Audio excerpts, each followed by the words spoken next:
Мэдгэнэ бүгдээрээ. За бизнес англи хэлний 100 өдрийн чаленж маань 6 дахь өдөр. Нийт хүүг маань sales.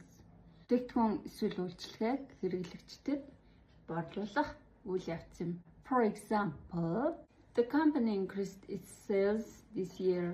Тухайн компанид борлуулалтаа энэ жил өсгсөн. За хоёр дахь үг маань target. Миний зорилтод төвшин. Компани болон хувь хүн хүрхийг хүсэж буй тодорхой зорилго юм. Our sales team achieved their monthly target. Манай борлуулалтын баг энэ сарын зорилтоо биелүүлсэн. Third word is quota. Энэ нь norm. Тодорхой хугацаанд биелүүлэх ёстой борлуулалт эсвэл ажлын тогтоосон хэмжээ.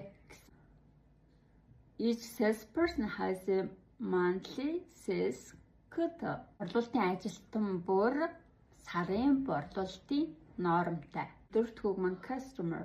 Энэ нь хэрэглэгч. Бизнесээс үйлчилгээ бүтээгдэхүүнийг худалдан авдаг хүн. Good service keeps customers happy. Сайн үйлчилгээ хэрэглэгчдийг сэтгэл хангалуун байлгах. Final word is service. Энэ нь үйлчилгээ. The service гэдэг нь үйлчлэгчдэд туслах эсвэл тэдэнд зориулсан ямар нэгэн үйлчилгээ үзүүлэх гэсэн утгатай. The company is known for excellent customer service. За тухайн компани хэрэглэгчдэд зориулсан маш гайхалтай үйлчилгээтэйгээрээ алдартай. Мэдгэнэ бүгдээрээ. За бизнес англи хэлний 100 өдрийн чаленж маань 6 дахь өдөр. Нийт хүүг маань sales. Бүтээгдэхүүн эсвэл үйлчилгээг